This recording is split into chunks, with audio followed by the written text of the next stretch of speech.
chirongwa ichi chakabhadharwa neshamwari nevatendi veJoyce Meyer Ministries.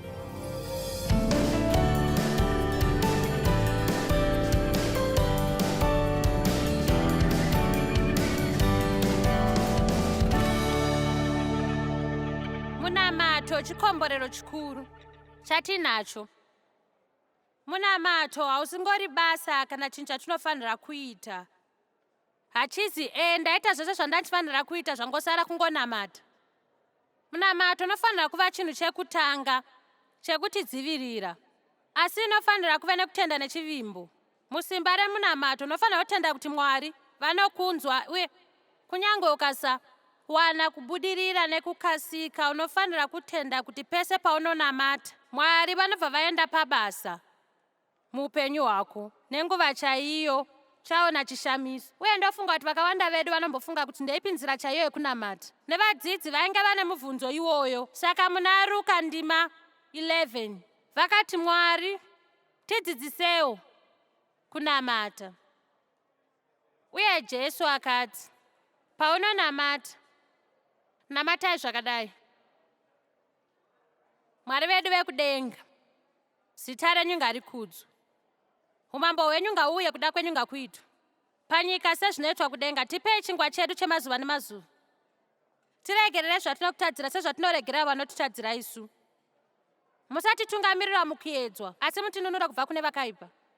Umambo, masimba nembiri ndeyenyu. Amen. Zvatitorera kachinguva 30 seconds. Uye misangano yose munyika mese inonamata munamato iwoyo. Hapana kana umwe wenyu muno atadza kuuziva munamato iwoyo. Mumakore 40 ekudzidzisa nambodzidzisa munyengetero uyu. Uye ndinofamba makuseni ndonamata, uye handizive ndinowana kukuru kuzodzwa mazano okusika kana ndichifamba. Uye pamavhiki apera ndainamata munyengetero waIshe, uye Mwari vakatanga kunditsanudzira vakandiratidza kunova chokwadi kushamisa kukuru simba remunamato uyu. Uye ndakanzwa kuti ndaifanirwa kudzidzisa pamunyengetero uyu. Uye ndofunga kuti mapedza kunzwa rudzidziso uyu hamumbonamate munamato wamunoti munyengetero waShe. Worega kureva chinhu chikuru kwauri pane zvauri kuita izvezvi. Saka tichanamata munyengetero uyu tese, tichauisa pamasikirini. Magadzirira here? Handei. Baba vedu ari kudenga, zita renyu ngarikudzwe, umambo hwenyu ngauye, kuda kwenyu ngakuitwe sezvinoitwa kudenga. Tipei nhasi chingwa chedu chemazuva nemazuva. Tiregerere zvatinokutadzirai semaregero atinoita vanotitadzira. Musatitungamira mukuedzwa, asi tinunurei kubva kune wakaipa. Nokuti umambo ndohwenyu namasimba ndeyenyu nokusingaperi-peri. Amen. Zvino Mwari vedu vari kudenga, kana ndikasatoshanda pazvino ndinogona ndingapedza usiku ndichitaura pamusoro pazvo. Mutango wemunamato uyu: Baba vedu. Mwari ndibaba vedu. Baba vedu inhau dzakanakisa zvikuru kune avo vana baba vangu vasipo, kana vasina na baba, kana kuti vana baba vane hutsinye. Ndinofunga chokwadi sedambudziko randanga ndinaro, vane zvakafanana maishungurudzwa muchikura, kana kuti maisadiwa, kana kuti maingotukwa nguva zhinji, pamwe maingorohwa, kuvadzwa zvisirizvo, pamwe maibatwa chibharo senge ini. Ndakanga dai ndiri nani kuve nababa vangu vasipo kudarika wanda ndinaye. Uye saka handingatombokwanise kufunga kuti zvingave sei kuva nababa vepasi vanokuda. Zvino mosai manga muna baba vanokudai, munofanira kuvatenda, uye munofanira kuvaudza kuti munovatenda zvakakura sei. Munofanira kuvazivisa kuti munotenda nenzira yavakakukurisai. Kwete tese taiwana mukana iwowo muupenyu hwedu, asi Mwari vanoda kuva nyangwe chiine zvese kwatiri zvatange takapotsa panyika. Uye Bhaibheri rinoti muna Mapisarema 27:10, kunyangwe mai vangu nababa vangu vakandirasha, Mwari achandigamuchira onditora semwana wake. Asi munozivei, mese muna baba vanokudai. Baba vangu vanondida, shedzera izvo. Baba vangu vanondida. Amen. Mune magwaro 60 eBhaibheri anotaura nezveubaba hwaMwari. Changotarisa mashomanana acho. Vakorinde vekutanga 8:6 mubhaibheri rekuAmerika rinoti, kwatiri kuna Mwari mumwe, Baba, kwamuri kunobva zvinhu zvose. Nesu tiripo naye. Ndinopada, tiripo naye. Tiripo naye. Tiripo nekuda kwake. Amen. Naisha mumwe chete Jesu Kristu, kwaari kunobva zvinhu zvose, nesu tiripo nekuda kwake. Zvino vaRoma 11:36 ndeimwe yemagwaro ndofarira. Ndinofarira vaRoma 11:36. Ndinongoivhura dzimwe nguva sezvandakaita vhiki rapera, ndongoitarisa ndongozunguza musoro nekuti rine mazi simba. vaRoma 11:30 nekuti kwaari, kuburikidza naye, kusvika kwaari kune zvese. Nekuti zvese zvinobva kwaari uye zvinobudikidza naye, Mwari Baba ndivo mabviro ezvinhu zvose. Zvose zvatinoda zvakaputirwa maari. Zvinhu zvose zvinorarama kuburikidza maari. Chinhu chese chiri kurarama chinorarama nekuti Mwari akachipa upenyu. Zvinhu zvose zvinoungana zvinobva zvaita nekuperera kwaari. Iye ngaakudzwe nekusingaperi. Amen. Zvino kunyangwe shoko reusiku huno ringabva raita kunge nderemweya, rinova nderekuteedzera. Nekuti kana uchinyanya kuziva kuti Mwari ndiani, nekuti ndewako uye haasi kuzopokana newe, nekuti anokuda, uye ndiye muridzi wezvinhu zvose zvaunoda, mukomana, upenyu haufadze here nekunakidza. Iwe una baba vanokuda, uye hapana achapinda munzira make kana zvavo zvekuita nevana vake. Kubva kwaari, kuburikidza kwaari, kusvika kwaari, kune zvinhu zvose. Mumamwe mashoko, zvose ndezvaari. Hazvizi here? Pese patinopinda matambudziko zvinova zvaita kunge ndezvangu, pane kuti zviita nezvake. Amen. Isaiah 68:4 mureza mutsva yechiAmerika. Asi zvino tenzi muri baba vedu. Tiri ivhu, imi muri muumbi. Tiri ivhu, uye imi muri muumbi. Tiri ivhu.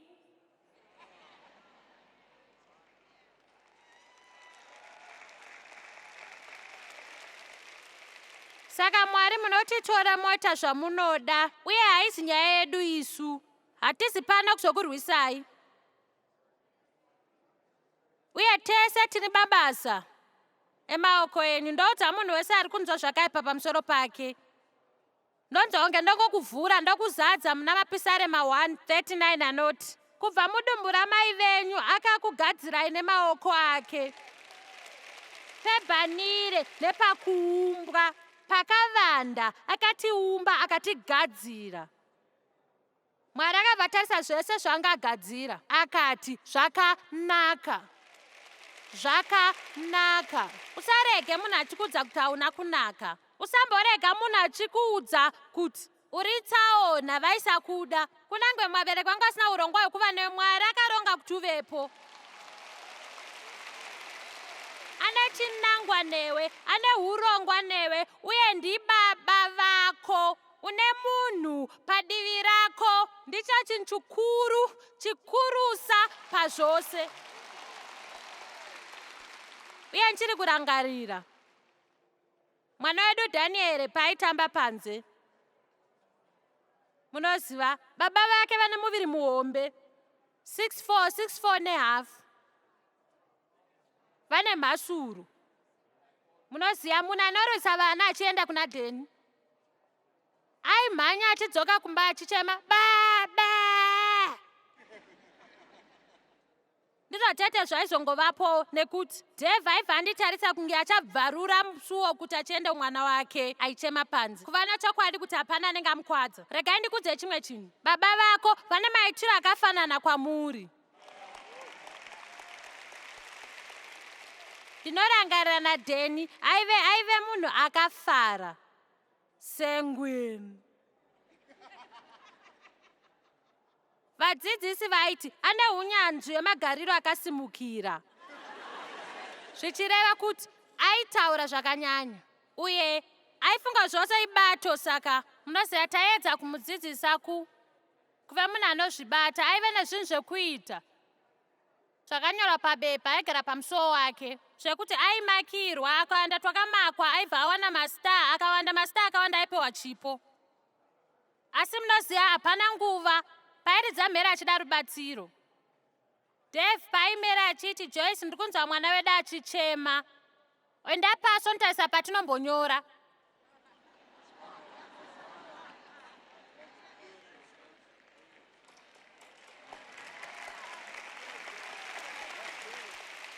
Pese patinoda rubatsiro, baba vako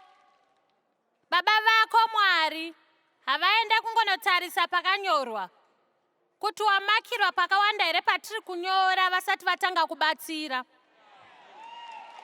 Ndiye baba vako uye vanokuda. Seku vane chinhu, vangani venyu vane kagumbezi rakanaka raunoda? Ndiyo nzira yandinounzwa nemunamato inongonditi, onai kutaura chokwadi nenyaya yechibharo chandakabatwa, ndina muupenyu hwangu hwese pandakarangarira ndigere ndakadekara pagumbo rababa vangu.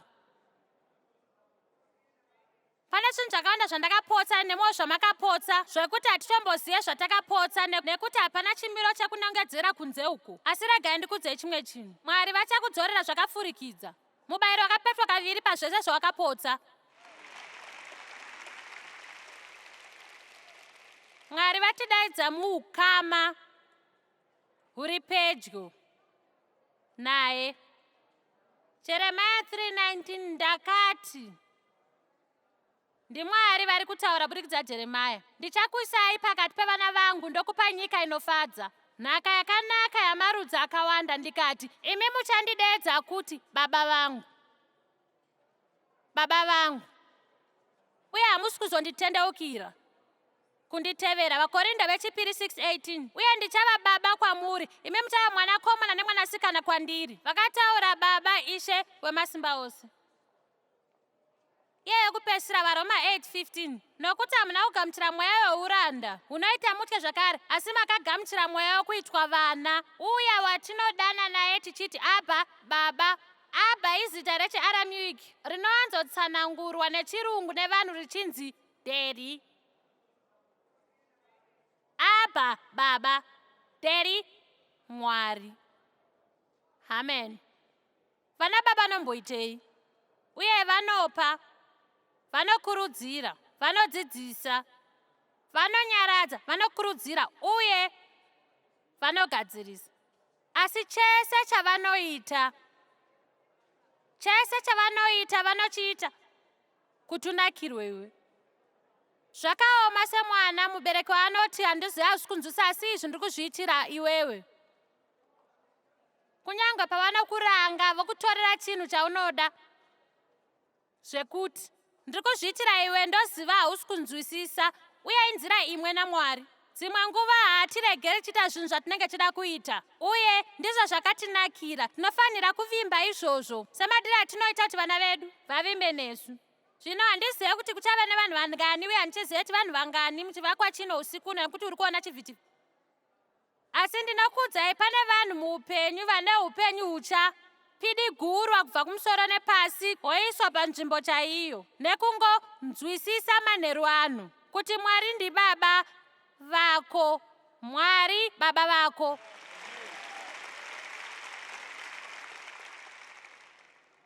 Baba vedu ndinozvida. Vari kudenga. Mwari vari pachigaro kudenga. Asi naziva Mwari anogara munzvimbo mbiri. Anogara pachigaro kudenga uye anogara pachigaro chemwoyo wedu. Ungada kuve pedyo zvakadii kunze kwemukati?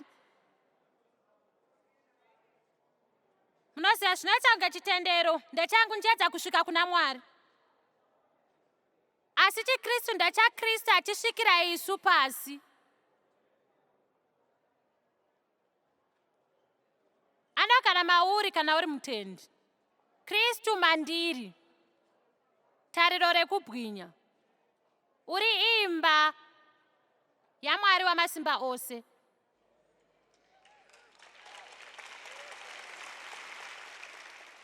Tiri imba yake. Bhaibheri rinotaura muna vaKorinde vechipiri 3:16 kuti pamwe chete semuviri nemumwe nemumwe tiri imba yaMwari. Patinoenda kumba nhasi motora Jesu muimba yenyu nekuti akati handimbokusiyii kana kukuregerai. Mwari vedu vari kudenga asi vakaburuka kuzondidzikinura, kuzondibata, kuzondiporesa pakusurukirwa nekuputswa, kuti ndipone nekundipa simba nekundipa upenyu hwekuraramira. Amen.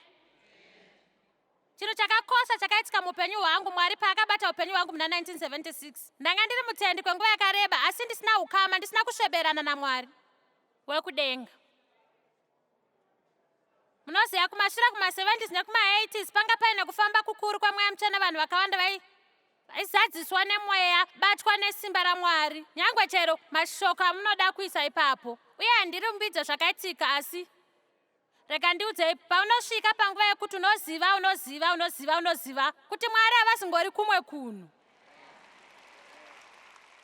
asi vanewe kwese kwaunoenda. Havambofa, vakafa, vakakusiya uri wega. Iwe hauzi wega. Zvauya zita renyu dzvene. Ndingabvutwa usiku huno handizivi. Munoziva ndakasekerera ndikafara pandaiverenga izvi. Ndingakudzai chimwe chinhu uye ndinoreva neupenyu hwese nekuremekedza. Takanzwa zvakawanda pamusoro perudo rwaMwari, nyasha dzaMwari netsitsi dzaMwari, uye ndinozviparidza nguva dzose. Asi ndinofunga zvino nani tinzwe pamusoro peutsvene hwaMwari, uye nekutonga kwaMwari, uye nekutya nekushamisa kwaMwari, zvekuti kana zvikasadzoka ukereke, tiri padambudziko guru munguva dzatiri kurarama idzi. Amen. Mwari vanotida, nekuti vanotida tinogona kurarama upenyu hwepamusoro-soro. Hatingofaniri kuti nesimba remweya mutsvene kuti usangoti pakakutya nemutauro unosekesa utinamate, asi tine simba remweya mutsvene rinotigonesa kukurira zvivi nekurarama mukubwinya kwaMwari. Pamwe ndofarira kukudzai izvezvi kuti kubva pano zvienda mberi shoko iri harisi vakaneta mwoyo. Izvo ndezve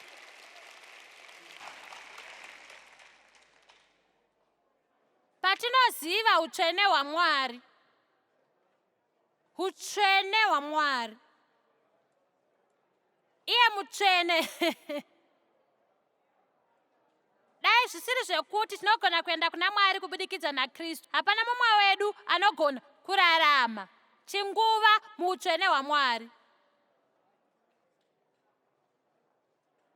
Patinoziva utsvene hwaMwari takazara kutya nekushamisika. Sei tine zvivi zvakawanda munyika mazuva ano, uye nei pane zvivi zvakawanda kwazvo pakati venhu vaMwari?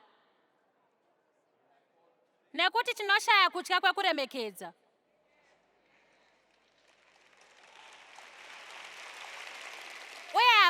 pandiri kureva kuti tinofanira kutya Mwari. Handisi kutya kuti Mwari achandikuvadza. Ndibaba vangu, ndinoziva kuti vanondida. Asi vanofanira kuremekedzwa. Uye tinofanira kunzwisisa kuti Mwari haizi shamwari yedu. NdiMwari, uye ndiMwari mutsvene. Uye Mwari akati, ita izvi kuti uve neupenyu hwakanaka. Ita izvi iwewo rega, ukaiita izvi, hauchava neupenyu Mwari anoda kuti uve nawo. Munhu wese pakupedzisira achazvidavirira kuna Mwari. Munhu wese mumwe nemumwe wedu achamira pamberi paMwari wozvidavirira kuna She. Uku hakusi kuparidza kwekuti mutye. Ndakuudzai makusai ndiri kukuudzai izvezvi. Mwari anokudai, tsitsi dzake dzitsva mazuva ose, nyasha dzaMwari dzinogara dziripo kwatiri. Asi Mwari vanoreva bhizinisi. Asi ndinofunga kuti inguva yekuti tisimuke zvishoma. Ndofunga kuti inguva yekuti tiwedzere kwakakomba nezvaMwari watinoshumira, nechokwadi chekuti tese tiri vapenyu pasi pano. Zviro kwazvo zvinofanira kuve nechinangwa, uye Mwari vanotida kuti tiite chinhu kunze kugara takatenderedza tichida kuzviwanira chimwe chikomborero, isu tichiona vamwe vese vachifa vachienda kugehena.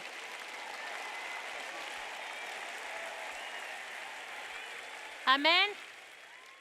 Ndichakuudzai zvishoma neshoko ramangwana. Nzira yakanaka yekuwedzera mufaro wako kuzvipa kuna iye. Handisi pano ndichizviitira izvi manheru ano. Handigone kuva nemufaro kana ndikaedza. Takakanganwa here kuti Mwari moto unoparadza. Mwari wedu moto unoparadza. Rubhabhatidzo rwomweya, patinoda rimwe dzidziso parubhabhatidzo rwemoto. Jona akati, pana ari kuuya kumashure kwangu achakubhabhatidzai nemweya mutsvene. Tinodada mukereke toimba kuti o Mwari chimba nziyo dzedu, regai moto wenyu udoni.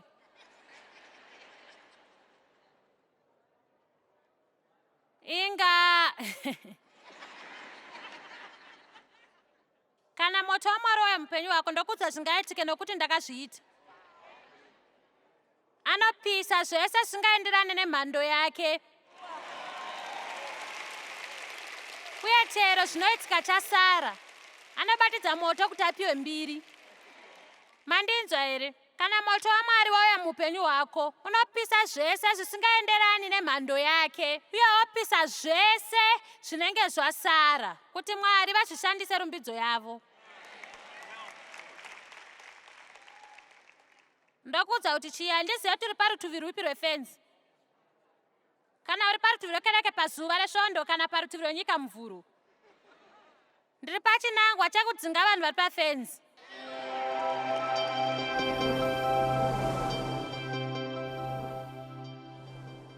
Irombo rakakura sei kuti tikokwe nababa vedu kuti tinamate. Uye munoziva chinhu chekutanga chatinofanira kuita, kwete chekuita chekupedzisira. Kazhinji vanhu vanoti pana chekuita chasara kuti namata ndo chekutanga chatofanira kuita.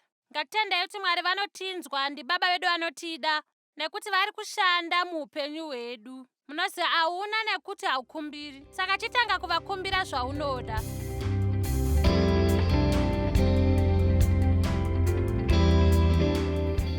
Chirongwa chamanga muchiona chakabhadharwa nehama neshamwari dzesvondo reJoyce Meyer Ministries.